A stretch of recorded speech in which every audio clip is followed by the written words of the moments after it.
চকদহের শ্মশান, যেই শ্মশানকে ঘিরে মানুষের মধ্যে রয়েছে নানা রকমের কথাবার্তা। ওই শ্মশানের নাকি অনেক বদনাম রয়েছে। রাতের বেলায় ওই শ্মশান চত্বরের ধারে কাছে কেউ ভুলেও যায় না। মানুষের শত বারণ থাকা সত্ত্বেও তারানাথতান্ত্রিক সেই স্থানেই রাত্রি কাটানোর সিদ্ধান্ত নেন। কি ঘটে তারপর? কি অভিজ্ঞতা হয় তারানাথতান্ত্রিকের সেই রাতে? তিনি কি আদেও নিজেকে বাঁচাতে পারবেন, নাকি তাকে সাহায্য করবে অন্য কোনো মহাশক্তি? এই সকল প্রশ্নের উত্তর পাবেন আজকের এই গল্পে। নমস্কার শ্রোতা বন্ধুরা, আমাদের এই তন্ত্রহাট চ্যানেলে আপনাদের সকলকে স্বাগত। আমাদের আজকের নিবেদন লেখক সুরজিৎ ঘোষের কলমে তারানাথতান্ত্রিক ফ্যানফিকশন চকদহের শ্মশান। গল্পের সূত্রধার ও গল্প পাঠে শুভ। তারানাথের চরিত্রে RNM অভিষেক, অন্যান্য চরিত্রে রূপঙ্কর, রেনি, কুণাল, অভিষেক, কৌশিক, নন্দিতা ও পার্থ। শুরু হতে চলেছে আজকের গল্প, তারানাথতান্ত্রিক ফ্যানফিকশন চকদহের শ্মশান।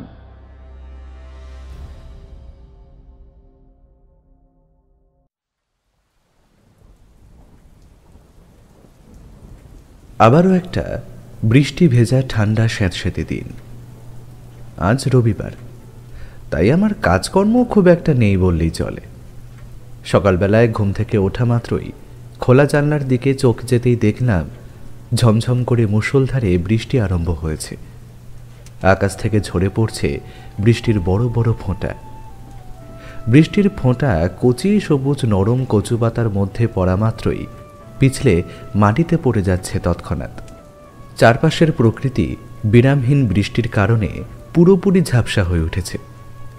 জানলার বিশাল পর্দাটা আরও একটু সরিয়ে দিলাম আমি, আর তাতেই হাওয়ার একটা দমকা স্রোত এসে হুড়মুড়িয়ে ঢুকে পড়ল আমার ঘরের অভ্যন্তরে।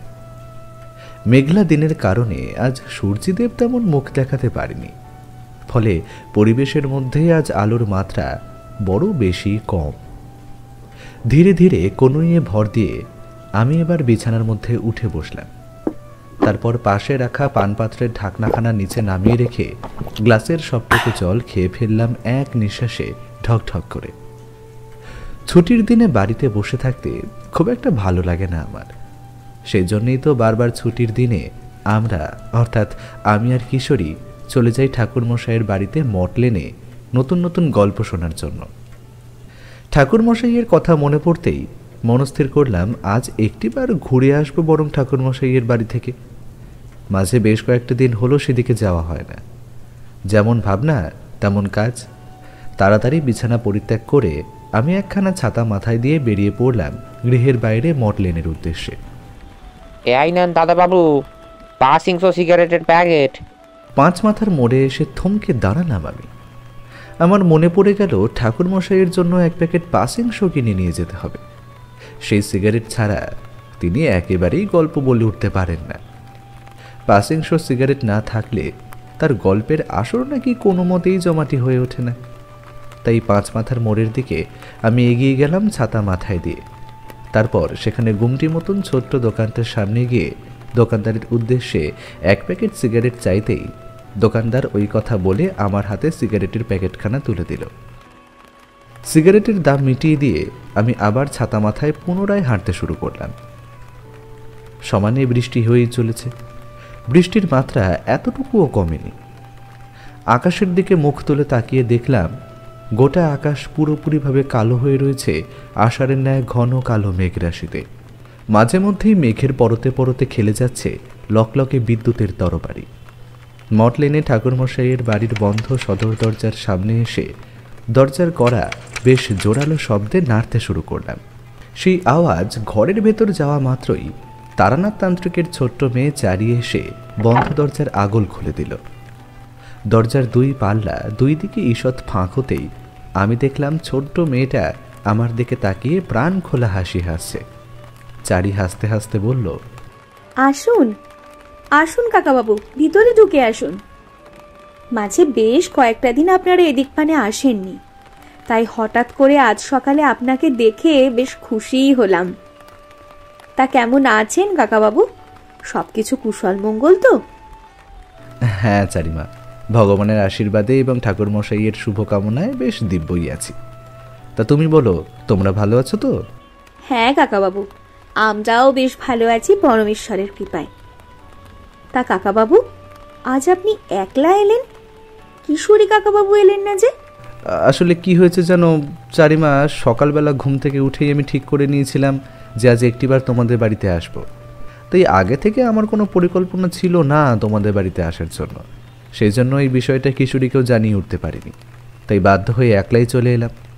তবে চিন্তা করো না, আজ তো রবিবার, সেও হাজির হতে পারে তোমাদের বাড়িতে ঠাকুরমশাইয়ের কাছ থেকে গল্প শোনার জন্য।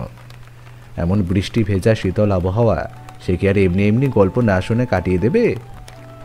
দেখা হয়তো এক্ষুনি এসে পড়লো বলে। সত্যি কাকাবাবু, আপনারা পারেনও বটে। নিজেদের মধ্যে এমন গল্প গুজব ও রসিকতা করেন যে না হেসে থাকতেই পারি না। ঠিক আছে কাকাবাবু, আপনি এবার ভিতরে ঢুকে আসুন, না হলে বৃষ্টির জলে ভিজে ঠান্ডা লেগে শরীর খারাপ করবে। চলো চলো চারিমা, আমরা বরং ভিতরে প্রবেশ করি। চারি হাসতে হাসতে ঢুকে এলো ঘরের ভিতর। তার দেখা দেখি আমিও প্রবেশ করলাম ঠাকুরমশাইয়ের বাড়ির অভ্যন্তরে। আমি ভেতরে ঢুকে আসার সাথে সাথেই চারি পুনরায় ঘরের দরজা বন্ধ করে দিল। ভিজে ছাতা আর জুতোখানা দাওয়ার এক কোণে নামিয়ে রেখে আমি উঠে এলাম সোজা উপরে। দাওয়ায় রাখা তক্তাপোষের উপর এসে বসতেই চারি আমার কাছে এগিয়ে এসে বলল, কাকাবাবু, আপনি বসুন, আমি বরং বাবা মশাইকে ডেকে দিচ্ছি। এই কথা বলে চারি এবার সোজা প্রবেশ করলো কক্ষের ভিতর। আমি বাইরের দিকে তাকিয়ে বসে রইলাম। বিরামহীনভাবে একটানা বৃষ্টি হয়েই চলেছে। আকাশে মেঘের অবস্থা দেখে সহজেই অনুমান করা যায় যে এই বৃষ্টি মোটেও এখন থামবার নয়। কক্ষের ভিতর থেকে এবার বেরিয়ে এলেন তারানাথ তান্ত্রিক। আমার দিকে তাকিয়ে সৌজন্যমূলক হাসি হেসে তিনি বললেন, কি ব্যাপার, আজ যে একলা এসেছো যে? তা তোমার সঙ্গীটি কোথায়? হ্যাঁ ঠাকুরমশাই, আজ আমি একাই এসেছি। তবে কিশোরীর খবর আমি ঠিক বলতে পারবো না, কারণ আজকে এখানে আসার পরিকল্পনা আমাদের আগে থেকে তো নেওয়া ছিল না, তাই সে তো এই ব্যাপারে কিছুই জানে না। আপনি দাঁড়িয়ে কেন, বসুন না। আরে বসছি বসছি, আমাকে নিয়ে অযথা এতটা ব্যস্ত হয়ে পড়ো না। এই কথা বলে ঠাকুরমশাই এবার এসে বসলেন আমার একেবারে মুখোমুখি তক্তাপোষের ফাঁকা অংশে। আমি তার পছন্দের সিগারেটখানা বের করে তা বাড়িয়ে দিলাম তার দিকে। পাসিং শো সিগারেটের প্যাকেট দেখা মাত্রই ঠাকুরমশাইয়ের মুখ যেন আনন্দে ঝলমল করে উঠল। সিগারেটের প্যাকেট খুলে একটা সিগারেট বের করে তার ঠোঁটের ডগায় চেপে ধরলেন। তারপর ফস শব্দে একটা দেশলাই কাঠি জ্বালিয়ে সিগারেটের মধ্যে আগুন ধরিয়ে লম্বা লম্বা টান দিতে লাগলেন। চারি আমাদের কাছে এসে বলল, বাবা মশাই, কাকাবাবু, আপনারা বসে আড্ডা দিন, আমি বরং আপনাদের জন্য দু পেয়ালা চা করে আনি। এমন বৃষ্টির দিনে একটু গরম গরম চা না হলে কি আর চলে? এই কথা বলে চারি রান্নাশালার দিকে চলে যেতেই যাচ্ছিল, ঠিক এমন সময় ঠাকুরমশাই তার উদ্দেশ্যে বললেন, চারিমা, তুই বরং আমাদের তিনজনের জন্য 3 পেয়ালা চা করে আন। আচ্ছা বেশ, ঠিক আছে, আমি বরং তাই করে আনছি। ঠাকুরমশাই, আপনি 3 পেয়ালা চা করে আনতে বললেন কেন চারিকে? আমরা তো এখানে মোট 2 জন আছি। ঠাকুরমশাই আমার এই প্রশ্ন শুনে আমার দিকে এক অদ্ভুত দৃষ্টিতে তাকিয়ে খানিকটা হেসে বললেন, আরে বুঝলে না হে, 1 পেয়ালা বাড়তি চা আমি করতে বললাম কিশোরীর জন্য। ছেলেটা ভারী হন্তদন্ত হয়ে আসছে হে। কিশোরী হন্তদন্ত হয়ে আসছে মানে? আপনি আপনি কি জানেন নাকি যে সে আসছে? হ্যাঁ, কিশোরী প্রথমে তোমার বাসায় গিয়েছিল, তো সেখানে তালা বন্ধ দেখে সে অনুমান করে নিয়েছে যে তুমি নিশ্চয়ই আমার বাড়িতে এসেছো। তাই তো সেও এবার বেশ তাড়াহুড়ো করে রওনা দিয়েছে আমার বাড়ির উদ্দেশ্যে। আর মিনিট 8 মধ্যে সে এসে পৌঁছবে আমার বাড়িতে। সেই জন্যই তো চারিকে একসাথে আমাদের 3 জনের জন্য 3 পেয়ালা চা করতে বললাম। ঠাকুরমশাইয়ের কথা শুনে আমি রীতিমতন বেশ আশ্চর্য হয়ে পড়লাম, কারণ আশ্চর্য হওয়ার মতোই একখানা কথা বললেন ঠাকুরমশাই। আমি জানি তার অনেক ক্ষমতা রয়েছে, যা আমাদের মতন কোনো সাধারণ মানুষের একেবারেই থাকে না। ঠাকুরমশাই আজ মাত্র কিছুটা সময় আগে যে কথা বললেন, তার সত্যতা আসলে ঠিক কতখানি তা প্রমাণিত হবে আর কিছুক্ষণের মধ্যেই। আমি আর একটিও কথা বললাম না, কেবলমাত্র চুপচাপ বসে রইলাম কি ঘটে তা দেখার জন্য। 1 মিনিট গেল, 2 মিনিটও গেল, 3 মিনিটও গেল, 5 মিনিটও হয়ে গেল। চায়ের পেয়ালাটা তুলে আমি একটা চুমুক বসালাম। সে এক টান টান উত্তেজনার মুহূর্ত। 7 মিনিট পার হতেই ঠাকুরমশাইয়ের বাড়ির বন্ধ সদর দরজার অপর প্রান্ত হতে কড়া নাড়ার আওয়াজ ভেসে এলো। আমি ঠাকুরমশাইয়ের মুখের দিকে তাকালাম অবাক দৃষ্টিতে। তার চোখে মুখে ততক্ষণে ফুটে উঠেছে প্রাণখোলা হাসির উচ্ছ্বাস। ছাতা মাথায় দিয়ে আমি বেরিয়ে এলাম সদরের দরজা খুলতে। আর সদরের দরজার আগল খোলা মাত্রই আমি দেখলাম সদরের দরজার সামনে কিশোরী দাঁড়িয়ে আছে। সে আমাকে দেখে রীতিমতো বেশ মেজাজের সাথে বলল, কি ব্যাপার হে ভায়া তোমার? একা একাই চলে এলে ঠাকুরমশাইয়ের বাড়িতে? আসার পথে তো একটিবার আমাকে ডেকে নিতে পারতে। জানো তুমি, আমি প্রথমে তোমার বাড়ি গিয়েছিলাম, সেখান থেকে ঘুরে তারপর ঠাকুরমশাইয়ের বাড়িতে আসছি। তোমার বাসায় গিয়ে দেখি একখানা বড় তালা ঝুলছে। তারপর আর কি, আমি বুঝে গেলাম এমন ঝড় বৃষ্টির ছুটির দিনে তুমি নিশ্চয়ই ঠাকুরমশাইয়ের বাড়িতে এসেছো। তাই তো আমিও বেশ তাড়াহুড়ো করে হাঁটতে শুরু করলাম মটলেনের দিকে। কিশোরী এবার ঢুকে এলো ঘরের ভিতর। আমি পুনরায় সদরের দরজা বন্ধ করে দিলাম। তারপর আমরা দুজন মিলে উঠে এলাম দাওয়ায়। সেখানে তক্তাপোষের উপর বসা মাত্রই ঠাকুরমশাই বললেন, নাও চা খাও। উফ ঠাকুরমশাই, বৃষ্টি হচ্ছে বটে। আপনার বাড়ি এসে পৌঁছতেই হিমশিম খেয়ে গেলাম। তার উপরে আবার একখানা গল্প করার মানুষও সঙ্গে নেই। গোটা রাস্তাটা একা একা হাঁটতে একেবারেই ভালো লাগে না। আমি কিশোরীর দিকে তাকিয়ে বুঝলাম সে হয়তো আমার উপর খানিকটা অভিমান করেছে। আমি এবার তাকে জড়িয়ে ধরে খানিকটা সোহাগ মেশানো গলায় বললাম, ওহে ভায়া, তুমি কি রাগ করেছো নাকি আমার উপর? আচ্ছা বাবা, আমি কথা দিচ্ছি আর কোনো দিন এরকমভাবে একলা চলে আসবো না ঠাকুরমশাইয়ের বাড়িতে। এবারের মতন আমায় ক্ষমা করো। না না ভাই, আমি তোমার উপর এতটুকু রাগ করিনি। ওই সব কথা না হয় বাদ দাও। তোমার এখানে আসা কিংবা আমার এখানে আসা, আমাদের দুজনের এখানে আসার কিন্তু একটাই প্রধান উদ্দেশ্য, আর তা হলো ঠাকুরমশাইয়ের কাছ থেকে নতুন রোমাঞ্চকর লোমহর্ষক কোনো গল্প শোনা। ঠাকুরমশাই, এইবার না হয় একখানা গল্প শুরু করুন আপনি। বেশ অনেকটা সময় হয়ে গেল আমরা আপনার বাড়িতে এসেছি। কিশোরীর এই কথা শুনে ঠাকুরমশাই এবার অবশিষ্ট সিগারেটের ফিল্টারটুকু ছায়দানি হিসেবে ব্যবহৃত নারকেলের আধ ভাঙা মালায় গুঁজে দিয়ে তার দিকে তাকিয়ে কিছুটা হেসে বললেন, আরে বলবো, অবশ্যই বলবো। তোমরা আমার বাড়িতে এসছো আর আমি তোমাদের গল্প শোনাইনি, এমন ঘটনা কি কখনো ঘটেছে হে? আমি কি আর জানি না তোমরা বারে বারে কিসের টানে এমন নানান সব প্রাকৃতিক দুর্যোগ উপেক্ষা করে আমার বাসায় ছুটে আসো? তা তো কেবলমাত্র এই গল্প শোনার জন্যই। এই কথা বলে ঠাকুরমশাই এবার বাইরের দিকে তাকিয়ে কি যেন ভাবতে শুরু করলেন। আমি এবং কিশোরী ঠাকুরমশাইয়ের এই লক্ষণ খুব ভালোভাবেই চিনি। আমরা বুঝলাম তিনি অতীতের স্মৃতি রোমন্থন করে কোনো একটা ঘটনা তুলে আনার চেষ্টা করছেন। ঠাকুরমশাই বেশ কিছুটা সময় ভাবনা চিন্তা করে তারপর বলতে শুরু করলেন আজকের কাহিনী। আজ আমি তোমাদের যে ঘটনার কথা বলতে চলেছি তা আমার নিজের সাথে ঘটেছিল। এই ঘটনা আজ থেকে বেশ অনেক বছর আগে। অবশ্যই ততদিনে আমি মধুসুন্দরী দেবী কিংবা কাল ভৈরবের দর্শন পেয়ে গিয়েছিলাম, আর তাদের আশীর্বাদও আমার মাথার উপর ছিল বলেই হয়তো যে যাত্রায় প্রাণ রক্ষা পেয়েছিল। তোমরা তো জানোই যে আমি বরাবরই একটু ভবঘুরে স্বভাবের মানুষ। এক জায়গায় বেশি দিন একটানা থাকতে আমার মোটেও ভালো লাগতো না। বিশেষ করে 4 দেওয়ালয় এই গৃহবন্দী জীবনে আমার কেমন যেন দম বন্ধ হয়ে আসতো। সেই জন্যই তো বারবার ছুটে গেছি বিভিন্ন অজানা প্রান্তে নানান বিপদগ্রস্ত মানুষদের বিপদ থেকে উদ্ধারের আশায়। আমার গুরুদেব আমায় বলেছিলেন, সর্বত্যাগী সন্ন্যাসী হওয়া আমার এই জীবনে পূর্ণ হবে না। গৃহে থেকেই আমাকে আমার সাধনা জীবন সম্পন্ন করতে হবে। আমি গুরুদেবের কথা অক্ষরে অক্ষরে পালন করে গেছি আজীবন। কখনো কারোর পুত্র হিসেবে, কখনো স্বামী হিসেবে, কখনো বা চারির বাবা হয়ে সংসার ধর্ম পালন করেছি। একবার আমি ঘুরতে ঘুরতে পৌঁছেছিলাম মধুপুর নামের এক গ্রামে। মধুপুর খুব সুন্দর এক মনোরম জায়গা, এক কথায় যাকে বলে আদর্শ গ্রাম। এখানে বেশ কটা দিন কাটিয়ে তারপর সেই স্থান পরিত্যাগ করেছিলাম। মধুপুরে আমার সঙ্গে পরিচয় হয়েছিল জয়দেব নামের এক যুবকের। আমি জয়দেবের বাড়িতে বেশ কটা দিন কাটিয়ে তারপর বিদায় নিয়েছিলাম মধুপুর থেকে।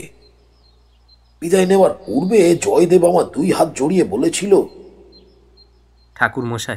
ঠাকুরমশাই, আপনাকে আমার কাছে আটকে রাখার ক্ষমতা, দুঃসাহস কিংবা স্পর্ধা কিছুই আমার নেই। তাই আপনাকে অনুরোধ করছি, আপনি আবার আসবেন আমাদের গ্রাম মধুপুরে। আমার বাড়িতে পুনরায় পায়ের ধুলো দেবেন, এই কথা আমায় দিন, তবেই আমি আপনাকে যেতে দেব।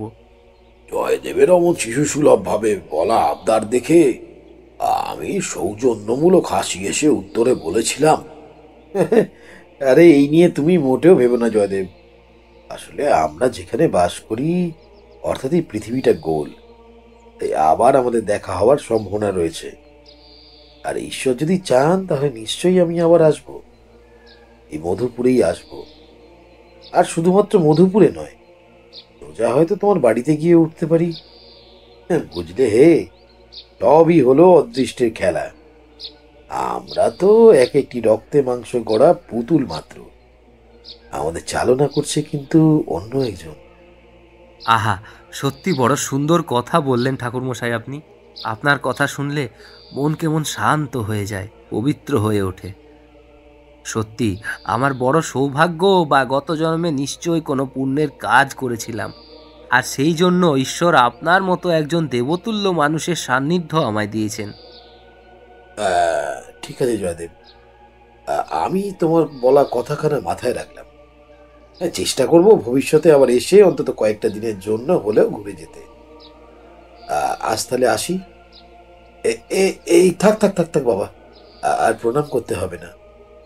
আসুন ঠাকুরমশাই, আসুন। আমি এবার বেরিয়ে এলাম মধুপুরের বাইরে। মধুপুর গ্রামের বাইরে রাঙামাটি রাস্তা ধরে আমি হাঁটতে শুরু করলাম। শীতের দুপুরের মিঠে ঝলমলে আরামদায়ক রোদ এসে মিশে গেল আমার গায়ে। আকাশের দিকে তাকাতেই দেখলাম আকাশটা নিজেকে পুরোপুরি ভাবে রাঙিয়ে ফেলেছে লালচে গোলাপি রঙে। পাখিরা গাছগাছালির ডালে বসে কিচিরমিচির শব্দ করে নিজেদের মধ্যে গান গাইছে মিষ্টি সুরে। মধুপুর গ্রামের বাইরে যে বিশাল ফাঁকা প্রান্তর রয়েছে, সেখানে কয়েকজন রাখাল বালক তাদের গরু মোষ চড়াচ্ছে। একটি কদম গাছের নিচে বসে একজন বাউল মন দিয়ে একতারা বাজাচ্ছে আর গুনগুন করে গান গেয়ে চলেছে। আহা, এইসব দৃশ্য দেখলে যেন 2 চোখ একবারে জুড়িয়ে যায়, প্রাণ যেন ভরে ওঠে। তোমরা তো জানোই গ্রাম আমার বরাবরই প্রিয় জায়গা। শহরের মতো এত যানজট, মানুষের কোলাহল, চিৎকার চেঁচামেচি অথবা নোংরা দুর্গন্ধ গ্রামের মধ্যে নেই। গ্রামের মধ্যে রয়েছে কেবলমাত্র নিচে মাটির মন মাতানো গন্ধ, ফুরফুরে মলয় পবন, বর্ষার জলে পরিপূর্ণ টুপটুপে পুকুর, শরতে শিশিরে ভিজে থাকা নরম কচি ঘাস, যা দেখে আমি কেমন যেন হারিয়ে যাই প্রকৃতির মধ্যে। আমি ভবঘুরে মানুষ, আমার নির্দিষ্ট কোনো গন্তব্য নেই, তাই যেদিকে 2 চোখ যায় সেদিকেই আমি হাঁটতে শুরু করি। মধুপুর থেকে বেরিয়ে বেশ কয়েক ঘন্টা একটানা হাঁটতে হাঁটতে আমি এসে পৌঁছলাম একটি বটবৃক্ষের তলে। শীতকাল হওয়ার দরুন ঝুপ করে অন্ধকার নেমে এলো। সামনের দিকে তাকিয়ে আমি দেখলাম যত দূর চোখ যায় তত দূর একবারে ফাঁকা শুনশান, কোথাও কোনো মানুষের চিহ্ন নেই। চারপাশে চোখ বুলিয়ে আমার মনে হলো মানুষ তো দূরের কথা, এখানকার কাছে পিঠে কোনো গ্রামাঞ্চল আছে বলেও আমার মনে হলো না। তাতে আমার অবশ্যই অসুবিধা হওয়ার কথা নয়, কারণ আমি দিব্যি ওই গাছতলাতেই শুয়ে রাত কাটিয়ে দিতে পারবো। আমার সঙ্গে থাকা ঝোলায় জয়দেব আসার সময় বেশ কিছু পাকা ফল ও শুকনো খাবার ভরে দিয়েছিল, তাই দিয়ে ভালোভাবে কেটে যাবে আজকের রাতটা। আমি সিদ্ধান্ত নিলাম অন্ধকার যখন নামতে শুরু করেছে তখন তখন আর এগিয়ে লাভ নেই। ওই বট গাছের নিচের উঁচু মতো বেদির উপর শুয়ে একটু বিশ্রাম নিয়ে তারপর কার ভোরের আলো ফুটলে আবার পুনরায় নতুন উদ্যমে হাঁটা শুরু করব। যেমন ভাবনা তেমন কাজ। কাঁধ থেকে ঝোলাখানা আমি নামিয়ে রাখলাম। সেই বট গাছের নিচে তারপর কিছু শুকনো কাঠ জড়ো করে আনলাম রাতের বেলা আগুন ধরানোর জন্য। ইতিমধ্যে অন্ধকার আরো ঘনীভূত হয়ে এলো। সুদূর ফাঁকা মাঠ থেকে যেন হু হু করে ঠান্ডা বাতাসের স্রোত বারে বারে ছুটে আসছে আমার দিকে। সেই কনকনে হাওয়ার পরশে আমার গায়ে কাঁটা দিয়ে উঠল। আমি এবার সেই আগুন ঝরিয়ে বসে রইলাম সেই বট গাছের তলায়। বেশ কিছুটা সময় অতিবাহিত হওয়ার পর আমি দেখলাম একটা গরুর গাড়ি মন্থর গতিতে হেলে দুলে এগিয়ে এসে থামলো আমার মুখোমুখি। গাড়িটি সম্পূর্ণ খালি ছিল। এটুকু বুঝলাম তাতে কোনো যাত্রী ছিল না গাড়ির ভিতর, তবে হয়তো কিছু মালপত্র রাখা ছিল। গরুর গাড়ির চালক আমার দিকে বেশ বড় বড় চোখে কৌতূহলী দৃষ্টিতে তাকিয়ে বলল, আপনি কে কর্তামশাই? এখানে এইভাবে বসে আছেন কেন আগুন জ্বালিয়ে? আমিও এবার সেই গরুর গাড়ির চালকের মুখের দিকে তাকালাম। তখনও পুরোপুরি ভাবে কালো অন্ধকার নেমে আসেনি। কিছুটা হলেও মলিন আলোর রেখা ছড়িয়ে ছিটিয়ে ছিল ধরাতলে। আর সেই স্বল্প ফ্যাকাশে মৃদু আলোতেই আমি দেখলাম গরুর গাড়ির চালকের মুখমণ্ডল জুড়ে যেন এক ভীষণ ভয়ের অভিব্যক্তি কাজ করছে। এবার আমি তার প্রশ্নের উত্তরে বললাম, আমি একজন ভবঘুরে গোছের মানুষ। হাঁটতে হাঁটতে এই স্থানে এসে পৌঁছেছি। হঠাৎ করে সন্ধ্যের অন্ধকার নেমে এসেছে দেখে সিদ্ধান্ত নিয়েছি আজকে রাতটা এই বটবৃক্ষের নিচেই কাটিয়ে দেব বলে। আমি দেখলাম আমার এই কথা শুনে এই গরুর গাড়ির চালক একটা শুকনো ঢোক গিলে কেমন যেন শূন্য দৃষ্টিতে তাকালো আমার দিকে। আমি বেশ বুঝতে পারছিলাম সে কোনো কিছুর আশঙ্কায় ভয়ানক রকমের ভয় পাচ্ছে। এই চালক রীতিমতন কম্পমান স্বরে কাটা কাটা ভাবে বলল, এই জায়গাটা খুব একটা সুবিধার নয় কর্তা। এখানে রাত কাটানোর সিদ্ধান্ত নেবেন না, তাহলে আপনি বিপদে পড়বেন। বিপদ? কি বিপদে পড়বো আমি? সেই সব আমি আপনাকে বলতে পারবো না কর্তা। এই জায়গা যে তাঁদের জায়গা, তাঁদের স্থানে দাঁড়িয়ে তাঁদের নাম করতে নেই। তবে এইটুকু বলতে পারি, এখানে কেউ রাত কাটায় না। এই জায়গাটা মোটে ভালো নয়। এই জায়গাটার অনেক বদনাম রয়েছে। আপনি নিশ্চয়ই বুঝতে পারছেন আমি কোন বিষয়ে কথা বলতে চাইছি। আপনি বরং উঠে আসুন আমার গাড়িতে, আমি আপনাকে আমার ঘরে নিয়ে যাচ্ছি। আপনাকে দেখে তো কোনো সাধু সন্ন্যাসী বলেই মনে হচ্ছে। এই গরিবের ঘরে না হয় আজকে রাতটা কোনো রকমে কষ্ট করে কাটিয়ে দেবেন, তবুও সুরক্ষিত থাকবেন। আর এই জায়গায় থাকলে না জানি আপনার সাথে কি বিপদ আপদ ঘটে। আমি বুঝতে পারছি তুমি হয়তো কোনো ভূত প্রেতের কথা বলতে চাইছো, তাই না? কিন্তু আমি সেই সময় বিন্দু মাত্র ভয় পাই না। রাম রাম রাম রাম রাম রাম রাম কর্তামশাই, ভুলেও আপনি তেনাদের নাম করবেন না। এই জায়গাটা পুরোপুরি তেনাদের অঞ্চল। আপনি জানেন না প্রতি বছর এখানে কত কত মানুষ মারা যায় রাত কাটাতে এসে। সেই জন্যেই তো আপনাকে বারে বারে বলছি এবং সতর্ক করছি শেষবারের মতো, আপনি এখানে থাকবেন না। দয়া করে উঠে আসুন এই জায়গায়।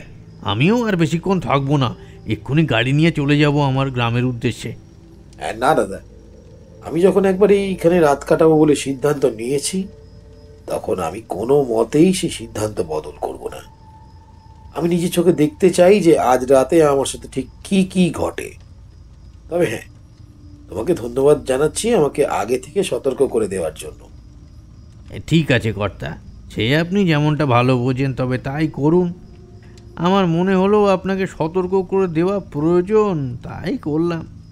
এখান থেকে আর মাত্র কিছুটা তফাতে রয়েছে চকদহের শ্মশান। সেই শ্মশানের অনেক বদনাম আছে কর্তা। মানুষ ওই জায়গায় দিনের বেলা যেতেও ভয় পায়, সেখানে আপনি কিনা বলছেন রাত্রিবাস করবেন। ঈশ্বর আপনার মঙ্গল করুন, এই কামনা করি। এর থেকে বেশি আর কী বা বলতে পারি বলুন। এই কথা বলে সেই গরুর গাড়ির চালক এবার গরুর পিঠে চাপড় মারল, আর সাথে সাথেই গরুগুলি আবার হাঁটতে শুরু করলো। গাড়ি নিজের গতিতে এগিয়ে গেল সামনের দিকে। সমগ্র জায়গাটা আবার পুরোপুরি নিস্তব্ধতায় পরিপূর্ণ হয়ে উঠল, আর আমি হয়ে গেলাম সম্পূর্ণ একাকী। আমার কানের মধ্যে যেন বাজতে লাগলো গরুর গাড়ির চালকের বলা সেই সতর্ক বাণী, এই সাবধান বাণী, জগদহের শ্মশান। এখান থেকে নাকি আর কিছুটা দূরেই রয়েছে জগদহের শ্মশান। এই শ্মশান ঘিরে মানুষের মনে প্রচুর ভয় জড়িয়ে রয়েছে। আমার গাটা কেমন যেন ছমছম করে উঠল। আমি মনে মনে কাল ভৈরবকে স্মরণ করে মধুসুন্দরী দেবীর উদ্দেশ্যে প্রণাম জানিয়ে ভালোভাবে গাত্রবন্ধন করে নিলাম নিজের আত্মরক্ষার জন্য। একটানা এতদূর অবধি গল্প বলার পর ঠাকুরমশাই এবার স্বল্প কিছুটা সময়ের জন্য একটু থামলেন। আমি এবং কিশোরী বাইরের দিকে তাকিয়ে রইলাম অপলক দৃষ্টিতে। ইতিমধ্যেই চারপাশ কালো হয়ে এসেছে মেঘের কারণে। হঠাৎ করে একটা তীব্র চোখ ধাঁধানো আলোর রশ্মি ঝলসে উঠল গগন প্রান্তে। আমি এবং কিশোরী তৎক্ষণাৎ নিজেদের দুই হাতের তালু দিয়ে দুই কান চাপা দিলাম, আর সাথে সাথেই ভীষণ শব্দে বজ্রপাত হলো কোথাও কাছে পিঠে। ঠাকুরমশাই আমাদের দিকে তাকিয়ে খানিক বিরক্তি মেশানো সুরে বললেন, তোমরা বরং একটু বসো, আমি একবার ঘরের ভেতর থেকে ভালো করে গড়গড়াখানা সেজে আনি। গড়গড়ায় তামাক খাওয়ার মধ্যে একটা আলাদা সুখ লুকিয়ে থাকে। এ সুখ এই নামি দামি ব্র্যান্ডের সিগারেটের প্যাকেট দিতে অক্ষম। যাকে ছাড়ো, বাদ দাও সেসব কথা, ও সব তোমরা বুঝবে না। তোমরা এখানে বসে একটু অপেক্ষা করো, আমি একটু সময়ের মধ্যেই ফিরে আসছি। আচ্ছা, তোমরা কি চা খাবে? আমি তাহলে চারিমাকে আরেকবার চা করতে বলবো তোমাদের জন্য। ঠাকুরমশাইয়ের এই কথা শুনে আমি এবার তড়িঘড়ি আপত্তি করে বললাম, না না ঠাকুরমশাই, এখন আর চা করতে বলতে হবে না। চারির হাতে তো হাজারো কাজ রয়েছে, এইভাবে তাকে বারে বারে ব্যস্ত করে তোলার কোনো মানে হয় না। তাছাড়াও আমাদের চা খাওয়ার এখন এতটুকু ইচ্ছে নেই। আপনি বরং ভিতর বাড়ি থেকে গড়গড়াটা সেজে আনুন, তারপর আমাদের বাকি গল্পের অংশটুকু শোনাবেন। আমরা ততক্ষণ আপনার জন্য অপেক্ষা করছি না হয়। আচ্ছা, বেশ বেশ, ঠিক আছে, তোমরা তাহলে এখানেই বসে অপেক্ষা করো, আমি একটিবার ভিতরের ঘর থেকে ঘুরে আসি। এই কথা বলে ঠাকুরমশাই এবার সোজা চলে গেলেন ঘর পাড়ে। আমি আর কিশোরী একে অপরের দিকে তাকালাম। কিশোরী ধুতির মধ্য থেকে সিগারেটের প্যাকেটখানা বের করে তার থেকে দুটি সিগারেট বের করে একটি নিল সে নিজে, আর অপর একটি দিল আমাকে। ঠাকুরমশাই আমাদের থেকে বয়সে অনেক বড়, তার উপর তিনি ব্রাহ্মণ মানুষ, তাই আমরা তাকে যথেষ্ট সম্মান করি। সেই কারণে আজ অবধি কোনোদিন তার সামনে সিগারেট ধরায়নি। কিন্তু এখন আমরা জানি যে তিনি যখন একবার গড়গড়া সাজতে ভিতর বাড়িতে গিয়েছেন, তখন আর বেশ অনেকটা সময় এদিক পানে আসবেন না কিছুতেই। আর সেই সুযোগটাকে কাজে লাগানোর জন্য আমরা এই ফাঁকে একটু ধূমপানে ব্যস্ত হয়ে পড়লাম। কিশোরী সিগারেটে আগুন ধরিয়ে দুই চোখ বন্ধ করে তৃপ্তির সাথে হুস হুস করে টান দিতে লাগলো। তার দেখা দেখি আমিও সিগারেটে আগুন ধরালাম। সিগারেটের হালকা ফিকে ধোঁয়া ঊর্ধ্ব পানে উঠে মিশে যেতে লাগলো অন্ধকারাচ্ছন্ন শূন্যের মাঝে।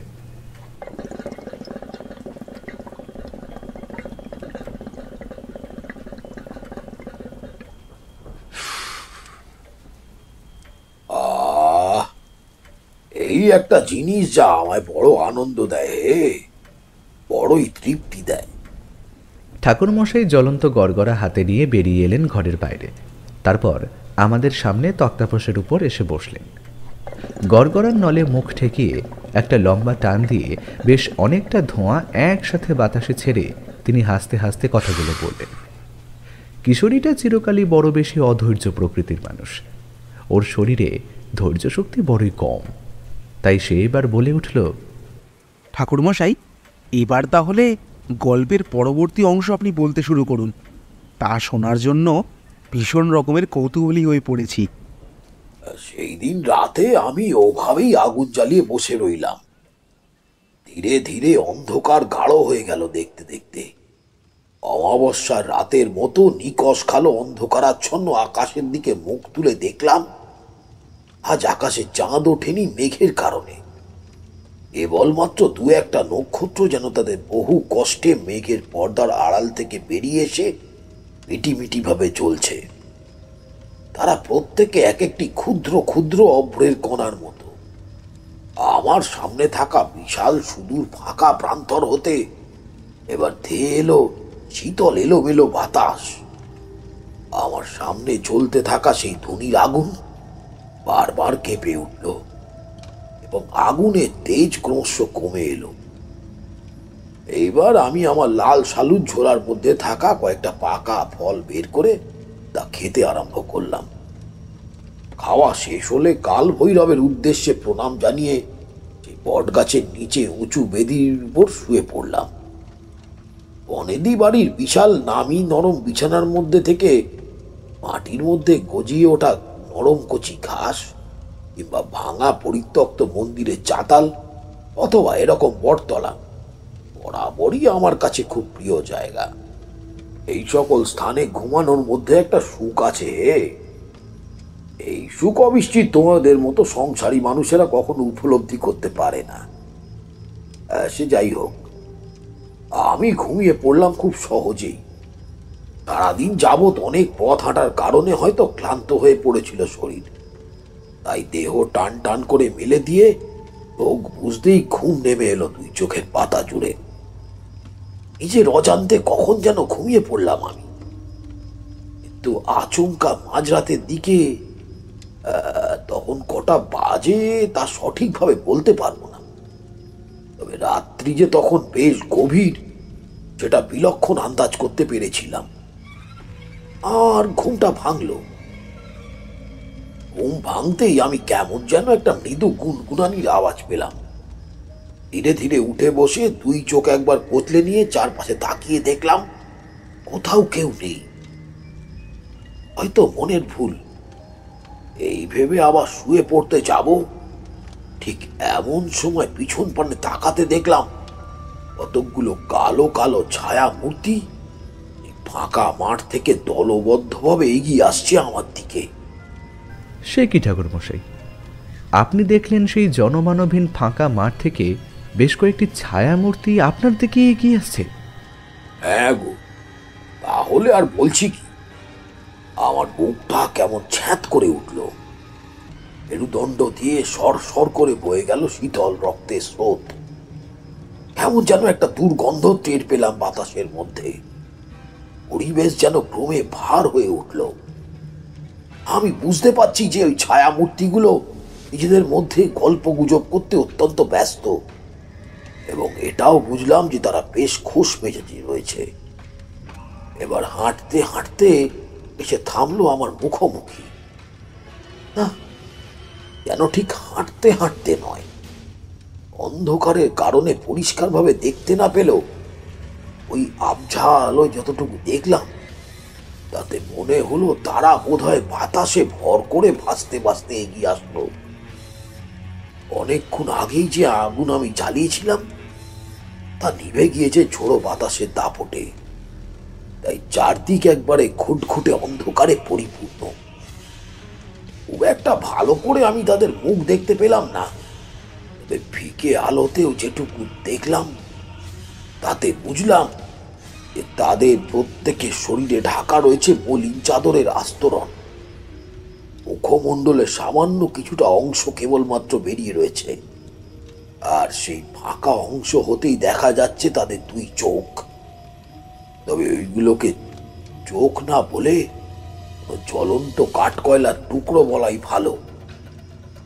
কেউ যেন তাদের প্রত্যেকের চোখের অক্ষি কোটরে ভরে দিয়েছে জ্বলন্ত কাঠকয়লা। সেই ছায়ামূর্তি সংখ্যা মোট ৮-৯টি ছিল। তারা গোল করে ঘিরে দাঁড়ালো আমার চারপাশ জুড়ে। আমি বুঝতে পারলাম না যে আসলে এরা কারা, সেই ব্যাপার। যদিও আমি জানতাম এখান থেকে কিছুমাত্র দূরেই জগধয়ের শ্মশান রয়েছে, যার কথা গরুর গাড়ির চালক আমায় বলেছিল। শ্মশানটি নাকি মোটেও ভালো জায়গা নয়। রাতের বেলায় এখানে নাকি একাধিক অশরীরী ঘোরাফেরা করে। তাই আমি হয়তো টের পাচ্ছিলাম এরাই সেই অশরীরী দল। কিন্তু একটি বারের জন্য আমার মনে হলো না এরা যদি ভূত প্রেত না হয় তাহলে এরা নির্ঘাত ডাকাত। তখনকার দিনে ডাকাতের বড় উৎপাত ছিল এই গ্রামগঞ্জ এলাকায়। তার উপরে আবার ওরকম জনমানবহীন একটা ফাঁকা জায়গা ডাকাতি করার জন্য একবারে আদর্শ স্থান। আমার মনের মধ্যে এই দুটি বিষয় নিয়ে বেশ একটা দোলাচলের সৃষ্টি হলো। অবশ্যই আমার ওই সকল ভাবনায় ছেদ পড়ল কিছু মুহূর্ত পরেই, কারণ সেই ছায়া মূর্তিদের মধ্যে থেকে একজন বিকট হি হি শব্দে বেশ কিছুটা হাসি হেসে আমার দিকে তাকিয়ে বলল,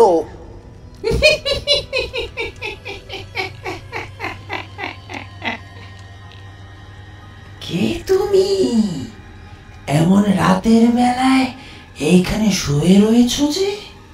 তুমি কি জানো না যে এই স্থান মোটেও ভালো জায়গা নয়? এখানে তেনারা ঘুরে বেড়ায় প্রতি রাতে। চাকদহের শ্মশান সম্পর্কে কি কোনো কথাই শোনোনি তুমি? চাদরের আড়ালেই মুখ ঢেকে এই সমস্ত কথাগুলো বলে চলল সেই দলের একবারে সামনে দাঁড়িয়ে থাকা একটি ছায়া মূর্তি। কথা বলা শেষ করে সে আবার এইরূপ বিকট শব্দের অট্ট হাসি হেসে উঠল। তার হাসির শব্দ যেন ওই ফাঁকা প্রান্তরের মধ্যে ধ্বনিত প্রতিধ্বনিত হয়ে আবার ফিরে ফিরে আসতে লাগলো আমার কাছে। তার গলার স্বর যেন কোনো মানুষের নয়, কারণ মানুষের গলার আওয়াজ কখনো এরকম অমানুষিক হতে পারে না। আমাদের বুকের মধ্যে সর্দি বসলে যেমন ঘ্যান ঘ্যানে আওয়াজ বেরিয়ে আসে, ঠিক সেই রূপ ছিল তার গলার আওয়াজ। আমি এবার সেই ছায়ামূর্তির দিকে তাকিয়ে দৃঢ় কণ্ঠে বেশ কঠিন সুরে বললাম, আমার নাম তারানাথ চক্রবর্তী। মানুষজন আমায় সকলে তারানাথ তান্ত্রিক নামে ডাকে। আমি এখানকার মানুষ নই, এখান থেকে বহু দূরে আমার বাড়ি। তবে হ্যাঁ, এখানকার ওই চকদাহ শ্মশানের ব্যাপারে আমি অনেক কথা শুনেছি। আমাকে এখানে রাতে না থাকার জন্য বহুবার বারণ করা হয়েছিল, কিন্তু আমি কারো কোনো কথায় কান দিইনি, কারণ আমি ভূত প্রেতের ওপর এতটুকু ভয় পাই না। তাই আমায় তাদের থেকে দূরত্ব বজায় রাখার কোনো প্রয়োজন নেই। তারা যদি নিজেদের ভালো চায় তাহলে আমার ধারে কাছে যেন না ঘেঁষে, এতে তাদেরই মঙ্গল। আমার এই কথা শুনে সেই ছায়ামূর্তির দল এবার নিজেরা একে অপরের দিকে তাকিয়ে বেদম হাসাহাসি করতে লাগলো। আমি আমার সঙ্গে থাকা ঝোলাখানা কাঁধে নিলাম। এই দলের মধ্যে থেকে প্রথম ব্যক্তিটি এবার আমায় বলল, আচ্ছা বেশ ঠিক আছে, তুমি যখন ভূতপ্রেতের উপরে ভয় পাও না তখন চলো আমাদের সাথে, আমরা তোমায় এক বিশেষ জায়গায় নিয়ে যাব। সেই ছায়ামূর্তির পাশ থেকে অন্য একটা ছায়ামূর্তি এবার হি হি করে হেসে উঠল, তারপর বলল, ভালোই ভালোই চলো, না হলে আমরা কিন্তু জোর করে তুলে নিয়ে যাব। তাদের কথাবার্তার ধরন ও ভাব ভঙ্গিমা দেখে আমি পরিষ্কার বুঝে গেলাম যে এরাই হলো সেই চকদহের প্রেতাত্মা। তাদের কথা সেই গরুর গাড়ির চালক সন্ধ্যার সময় আমায় বলেছিল। আমার মনের মধ্যে আর কোনো রকম সংশয়ের অবকাশ রইল না সেই ব্যাপারে। তবে ছায়ামূর্তিদের দেখে আমার একটুও ভয় জাগলো না মনের মধ্যে, কারণ তারা ছিল অত্যন্ত নিম্ন শ্রেণীর প্রেতাত্মা। আমার কোনো ক্ষতি করতে পারবে না তারা কেউই, কারণ আমার শরীর পুরোপুরি গাত্রবন্ধন করা ছিল সেই সময়। আমিও দেখতে চাইলাম তারা আমার সাথে ঠিক কি করতে চায়। তাই আমি তাদের দিকে তাকিয়ে খানিকটা হেসে বললাম, আচ্ছা বেশ, চলো আমি যাব তোমাদের সাথে। আমিও দেখতে চাই তোমরা আমাকে কোথায় নিয়ে যাও। ঠাকুরমশাইয়ের কথা থামতে না থামতেই কিশোরী বড় বড় চোখে ঠাকুরমশাইয়ের দিকে তাকিয়ে প্রশ্ন করল, ওই প্রত্যেকটি ছায়ামূর্তি আসলে এক একটি অশরীরী, এটা এটা জানার পরেও আপনি তাদের সঙ্গে যেতে রাজি হলেন ঠাকুরমশাই? হ্যাঁ কিশোরী, আমি এতটুকু আপত্তি না করে উঠে দাঁড়িয়ে সোজা হাঁটতে শুরু করলাম যে খোলা মাঠের দিকে। ওই ছায়া মূর্তিগুলো আমার পিছু পিছু আসতে শুরু করলো। বহু দূর থেকে ভেসে এলো একদল শৃগালের রক্তলোলু ফুঙ্কার ধ্বনি। শুকনো মরা গাছের ডালের উপর বসে থাকা একটা কালো পেঁচা কর্কশ ভাবে ডেকে উঠল। কিন্তু এবার আমি সামনের মাঠের মাঝখানে এসে যা দেখলাম তাতে স্তম্ভিত হয়ে গেলাম। কেন কেন ঠাকুরমশাই, কি এমন জিনিস দেখলেন আপনি যার কারণে আপনি একেবারে অবাক হয়ে গেলেন? কি দেখলাম শুনতে চাও? আমি দেখলাম সেই সুদূর ফাঁকা জনমানবহীন মাঠ, অর্থাৎ ওই চাকদহের শ্মশানকে আমি বিকেলবেলা পড়ন্ত আলোয় ঠিক যেরামটা দেখেছিলাম, এখন বর্তমানে এই রাতের অন্ধকারে তার রূপ সম্পূর্ণ আলাদা। আমি দিনের বেলা দেখেছিলাম গোটা মাঠ একবারে ফাঁকা, কোথাও কোনো গ্রামের চিহ্ন মাত্র নেই। অথচ রাতের অন্ধকারে মাঠের মধ্যিখানে পৌঁছে যেতেই আমার নজরে পড়ল মাটির কুঁড়ের মতো ছোট ছোট অজস্র অসংখ্য বাড়ি সেখানে রয়েছে। সেই সব কুঁড়ে ঘরের দরজা ক্যাঁচ ক্যাঁচ শব্দে একে একে খুলে যেতে লাগলো। আপনা হতেই দরজা খোলার সাথে সাথেই ঘরের ভিতর থেকে বাইরে বেরিয়ে এলো ছোট বড় নানান আকৃতির সব কালো কালো অদ্ভুত ছায়া মূর্তি। চোখের নিমেষে গোটা মাঠ পরিপূর্ণ হয়ে উঠল যে অদ্ভুত দর্শন ছায়া মূর্তিগুলিতে। তারা এবার পুরোপুরি ভাবে বাতাসে ভেসে রয়েছে, যেন একটি কায়াহীন ছায়া আমার সামনে দণ্ডায়মান। গোটা মাঠ জুড়ে প্রায় কয়েকশো ছায়া মূর্তি এসে দাঁড়িয়েছে আমাকে কেন্দ্র করে। তোমরা নিশ্চয়ই অনুমান করতে পারছো যে দৃশ্য আসলে কতটা ভয়ানক। একটিবার ভালো করে ভেবে দেখো, ওরম একটা বিশাল বড় ফাঁকা মাঠে জীবিত মানুষ বলতে কেবলমাত্র তুমি একলা দাঁড়িয়ে আছো, আর তোমাকে ঘিরে কয়েকশো কিংবা কয়েক হাজার অশরীরী প্রেতাত্মারা। ওরা দলবদ্ধ ভাবে ঘোরাঘুরি করছে গোটা মাঠ জুড়ে। ওরা নিষ্পলক ভাবে কৌতূহলী দৃষ্টিতে তাকিয়ে আছে তোমার দিকে। তোমার প্রতিটি গতিবিধি নড়াচড়ার ওপর নজর রেখে চলেছে তারা। আমি এই কথা জোর গলায় বলতে পারি, নেহাত আমি তারানাথ তান্ত্রিক। অতীতে বিভিন্ন সময় নানা ধরনের বিভীষিকার সম্মুখীন হয়েছিলাম, তাই সেই কারণে হৃদযন্ত্র বিকল হয়ে মারা যায়নি। না হলে আমার জায়গায় যদি কোনো সাধারণ মানুষ সেখানে দাঁড়িয়ে এই ভয়ানক দৃশ্য প্রত্যক্ষ করত, তাহলে আমি শতভাগ নিশ্চয়তার সাথে বলতে পারি যে তৎক্ষণাৎ হৃদযন্ত্র বিকল হয়ে চিরতরের জন্য ঢলে পড়তো মৃত্যুর কোলে। তারপর কি ঘটলো ঠাকুরমশাই?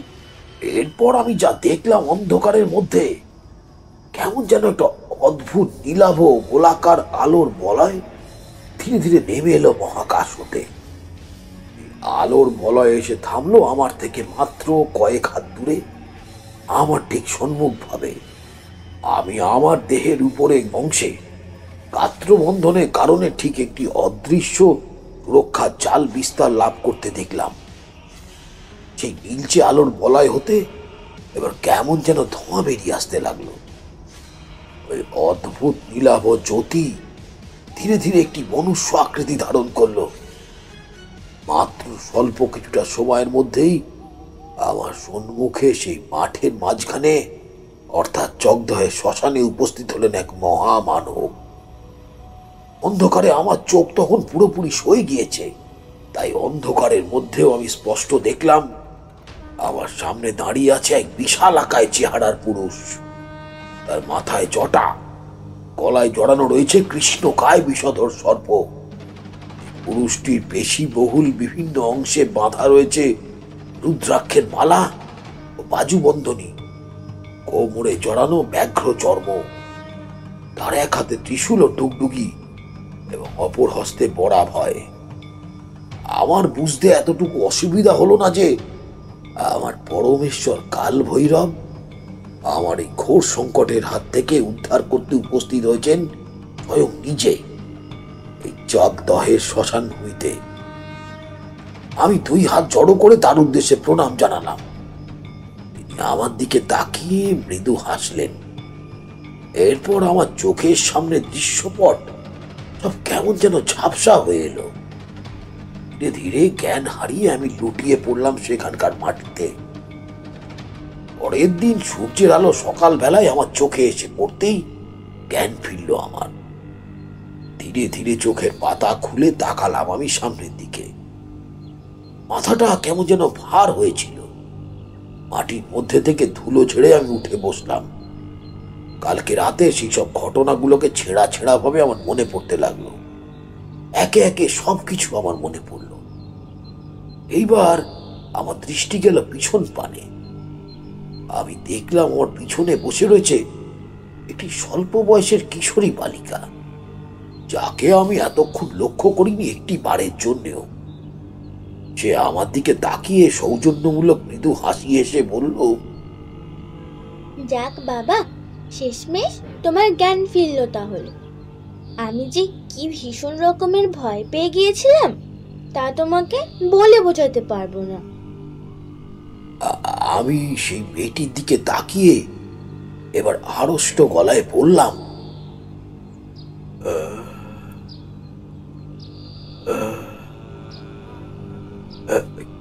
কে মা তুই? এখানে কি করছো? আগে আমার নাম সারদা। আমি সামনের এক গায়ের মেয়ে।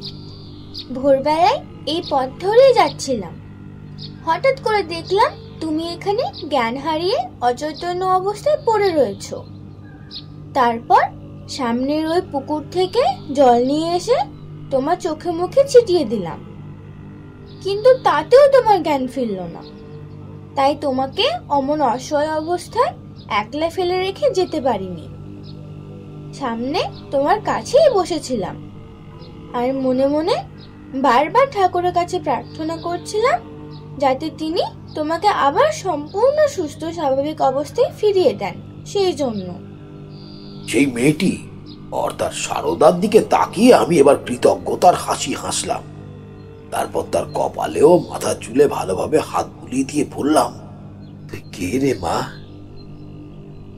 এমন ভাবে আমার কাছে বসেছিলিস যেন ঠিক একবারে মহা জগদ্ধাত্রী। আমার এই কথা শুনে ছোট্ট বাচ্চা মেয়েটা এবার ভারী মজায় দুই হাতে তালি দিয়ে খিলখিল করে হেসে বলল, ও মা, আমি আবার কে? আমি তো সারদা গো, সারদা। ওই সামনে আমার গ্রাম দেখা যায়, আর কিছুটা গেলেই।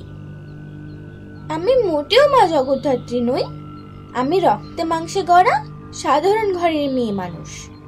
কিন্তু আমি এটুকু বুঝেছি যে তুমি মোটেও সাধারণ মানুষ নও। তুই কেমন করে বুঝলি মা যে আমি সাধারণ মানুষ নই? বল না, বল বল মা, কেমন করে বুঝলি আমি সাধারণ মানুষ নই? আমি অসাধারণ কেউ একজন। কি হলো রে মা, আমার প্রশ্নের জবাব দিবি না? ও মা, তা বুঝবো না কেন? শোনো গো শোনো, আমি এখানকার মেয়ে, এখানকার সব কিছু বেশ ভালোভাবে জানি। প্রতি বছর কত কত মানুষ এইখানে রাত কাটিয়ে মারা যায় তুমি জানো? আজ অবধি কেউ এই মাঠে রাত্রিবাস করলে আর পরের দিন সকালে সূর্যের আলো দেখতে পায় না। এই মাঠ পেরোলেই যে চকদহে শ্মশান পড়ে, সেখানে একাধিক অশরীরীর বাস। ওই সকল অশরীরী রাতের আধারে জীবন্ত হয়ে ওঠে। তারা ঘোরাফেরা করে এই সমগ্র তল্লাট জুড়ে। যদি কোনো জীবিত মানুষ ভুলেও এই স্থানে আশ্রয় নেয়, তাহলে তাকে মেরে তার রক্ত চুষে খায় তারা। একমাত্র তুমিই সেই ব্যক্তি যে এখনো রাত কাটিয়েও দিব্যি জীবিত অবস্থায় রয়েছো। তাহলে এটা তো সহজেই বলা যায় যে তুমি সাধারণ কেউ নও, তুমি অসাধারণ। বাহ, বেশ সুন্দর করে কথা বলিস তো মা তুই। আচ্ছা সারদা, তুই তো বললি যে তুই এখানকার মেয়ে, তুই নাকি সবকিছু জানিস এখানকার সম্বন্ধে? হ্যাঁ জানি তো, সবকিছু জানি। তুমি বলো না কি জানতে চাও? দেখো আমি ঠিক তার উত্তর দিতে পারবো। আচ্ছা সারদা মা, বলতো এখানে হঠাৎ এই ফাঁকা মাঠের মধ্যে এত অশরীরীর আগমন ঘটলো কি করে? এই কথা আমি আমার বাবার মুখ থেকে গল্পের মতন শুনেছিলাম। এই যে সামনের বিশাল ফাঁকা মাঠ দেখছো, আগে এই জায়গাটা মোটেও কোনো মাঠ ছিল না। সে আজ থেকে বহুকাল আগের কথা। কয়েক যুগ আগে নাকি এইখানে একটা ছোটখাটো গ্রাম ছিল। গোটা গ্রাম ছিল বিভিন্ন দরিদ্র শ্রেণীর মানুষের বসবাস। বহু মাটির কুড়ে ঘর ছিল এই সমগ্র জায়গা জুড়ে। কিন্তু হঠাৎ করে একদিন ভয়ানক মহামারী শুরু হয়। মহামারীর প্রকোপে প্রাণ হারাতে থাকে একের পর এক দরিদ্র শ্রেণীর মানুষ। তাদের কাছে অর্থ না থাকার কারণে তারা সঠিকভাবে চিকিৎসা করে উঠতে পারে না। ফলে নিমেষের মধ্যেই, মাত্র কয়েকদিনেই গোটা গ্রাম একেবারে উজাড় হয়ে যায়। মহামারীর কবলে পড়ে গ্রামের রাস্তায় রাস্তায় শিয়াল কুকুরের মৃতদেহের মতন পড়ে থাকতে দেখা যায় মানুষের মরদেহ। সেই সব আজ থেকে অনেক কাল আগের কথা। তারপর ওই সকল ঘরবাড়ি ভেঙে গেছে প্রাকৃতিক রোদ, ঝড়, বৃষ্টির মুখোমুখি হয়ে। এখন সমগ্র জায়গাটা এক সুদূর প্রসারী তৃণভূমিতে পরিণত হয়েছে। এখানকার লোকেরা বলে মহামারীর কবলে পড়ে মারা যাওয়া ওই সকল নিরীহ মানুষদের আত্মারাই নাকি জেগে ওঠে প্রতি নিশীথে। এই চকদহের শ্মশান এবং এই মাঠ জুড়ে ঘুরে বেড়ায় তারা। তুমি বড় সৌভাগ্যবান গো, সেই কারণে প্রাণী রক্ষা পেয়েছো। না হলে এখানে কেউ রাত কাটিয়ে প্রাণ নিয়ে বেঁচে ফিরতে পারে না। এরপর আর কি, আমি সারদার কাছে বেশ কৃতজ্ঞতা জানালাম, আর সেই দিনই ফিরে আসতে চেয়েছিলাম আমার গৃহের উদ্দেশ্যে। কিন্তু সেই বাচ্চা মেয়েটি কিছুতেই আমাকে ওই রকম অসুস্থ অবস্থায় একলা ছাড়তে চাইল না। তাই তাদের বাড়িতে 2 দিন কাটিয়ে তারপর আমি আবার ফিরে এলাম নিজের গৃহে। এই কিশোরী বাবু, কেমন লাগলো তবে আজকের এই গপ্প? জগদহের শ্মশান, ভালো লেগেছে তো এই কাহিনী? ভালো তো লেগেছে ঠাকুরমশাই, ভীষণ ভালো লেগেছে।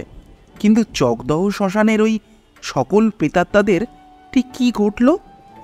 কালভৈরব তাদের সাথে কি করেছিলেন? সেই সব বিষয়ে আপনি খোঁজ খবর নেননি বা জানার চেষ্টা করেননি? না, জানার চেষ্টা করিনি, কখনো জানতেও চাইনি। কারণ সব বিষয়টাই আমি ছেড়ে দিয়েছিলাম একেবারে আমার ইষ্ট দেবতার ওপর। আমি জানি সেই সকল প্রত্যেকটি আত্মাদের পরমেশ্বর মুক্তি দিয়েছিলেন। বহু যুগের অতৃপ্ত প্রেতাত্মারা মুক্তি পেয়েছিল কাল ভৈরবের কৃপায়। বেশ ভালোই লাগলো ঠাকুরমশাই আজকের কাহিনী। কি হে ভায়া কিশোরী, আজকের মতন তো গল্প এখানে শেষ হলো। এবার বরং ওঠা যাক, এই সময় তো বৃষ্টির মাত্রা খানিকটা কমে এসেছে। হ্যাঁ ভাই, তাই চলো। ঠাকুরমশাই, আজকের মতন এলাম তাহলে। দুগ্গা দুগ্গা বলে এখন এই সময় বেরিয়ে পড়াই মঙ্গলজনক। এত তাড়াতাড়ি যাবেন না কাকাবাবু, আমি আপনাদের সকলের জন্য একটু খিচুড়ি রান্না করেছি। আর অল্প কিছুটা সময় লাগবে হয়তো। আপনারা একেবারে খিচুড়ি খেয়ে তারপর না হয় যাবেন। রান্নাশালার বাইরে বেরিয়ে এসে কথাগুলো বলল ঠাকুরমশাইয়ের কন্যা চারি। খাবারের নেমন্তন্ন পাওয়া মাত্রই কিশোরীর 2 চোখ যেন উজ্জ্বল হয়ে উঠল। সে চারির দিকে তাকিয়ে হাসতে হাসতে বলল, ঠিক আছে চারিমা, তুমি যখন একবার আমাদের থেকে যাওয়ার কথা বলেছ, তখন আর কোনো চিন্তা নেই। আমরা খিচুড়ি খেয়ে তারপরেই এখান থেকে বিদায় নেব। ততক্ষণ না হয় আমরা ঠাকুরমশাইয়ের সাথে আরও বেশ কিছু গল্পগুজব করছি। কি বলেন ঠাকুরমশাই? আরে অবশ্যই অবশ্যই, কেন নয়? হ্যাঁ,